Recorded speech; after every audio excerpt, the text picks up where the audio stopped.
Do you consent to being recorded? Yes. Okay, cool. Question number 1. So can you give me just some background demographic information on yourself as an individual? Dan Magner, 55, grew up in Philly, live in Hell's Kitchen. Awesome. So what is metal and what does it mean to you? Metal, like hard rock, and it means kind of a lifestyle for me. What does it mean to me? I don't know. It's rock. Okay, Fun night out. So what is this culture like? A lot of burly dudes sometimes. But the girls look great. Right, nothing beats a babe in a metal look. Do you remember the first time it entered your life, and how did it happen? I was 12 and I was at Grand Funk Railroad. I don't know if they're considered a metal band, but they're a hard rock band. That was pretty good. Yeah, then there was no stopping. So can you talk about what it was first like being part of the scene, going to your first shows, meeting your first metal likeness people? I was a punker. I used to, go to metal shows too. It wasn't called metal back then. It was hard rock. And all of a sudden, in the 80s, it became metal. So what was that scene like? Like how, you know what I mean? It's like a lot of drug addicts, a lot of rock and rollers, a lot of dudes with long hair, chicks with leather skirts. How do you participate in the culture now, and has that changed when you first started going to shows and whatnot? Well, now it's like very diverse. Now there's all kinds of different metal. They didn't have heavy metal when I first grew up. It's like in the 60s, and all of a sudden in the early 70s, metal started, and by the 80s, then they had hair metal.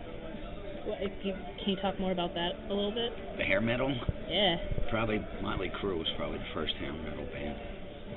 And then you had Judas Priest, and then you start coming out with Poison and Kiss, and you know what I mean? Okay. So can you start also? Can you go more into the different subgenres and like how they differ from one another? Yeah, I guess you got like now as time's gone by, you got like Korn, you know what I mean, and like Slipknot, like these death metal. You got death metal.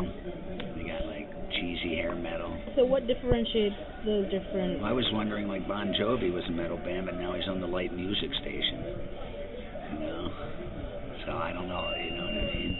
Now they just Amon Amarth, just like Viking death rock. It was never considered metal. You know what I mean? They didn't have it back then. So what ways has being a part of the metal scene shaped you and affected your identity? Made me more hardcore of a person. Yeah, I don't know. I'm a hard rocker. I don't know, like if I'm that metal, because I like all kinds of music. What do you think makes you a hard rocker? Like, is it about your attitude, the way you dress? That's exactly what it is. It's all attitude.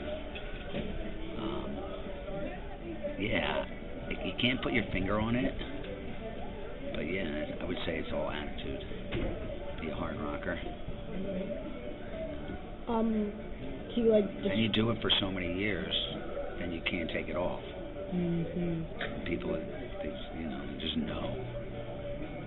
You've been to so many shows, just how to handle yourself at a show, and it carries on into life. Just how to handle yourself as like a rock dude. Okay. Do you think your age, race, and wealth status affected your role in the metal scene? Oh yeah. It's usually poorer people. Can you talk more about that? Yeah, the backbone of America. And now when I see at metal shows like Billy Idol, he was like a metal dude, but they had women going to shows. A lot of the metal shows, it's just mainly dudes. A lot of metal shows now, right in the pit. You go to Slayer, it's all like big burly metal dudes. Yeah. It's like, I don't know if I'm that into it. Like the death rock. Never wanted to hurt anybody, you know what I mean? Right, there's all different kinds of it now. So, does being a metalhead affect the relationships you make, whether it's your family, your significant others, or your friends? Yeah, you're not going to hang out with disco people. You know, hang in the goth world, which is kind of metal too.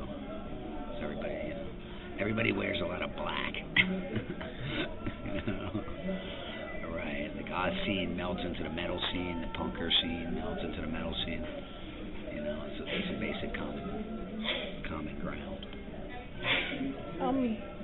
Do you think these cultures are dying?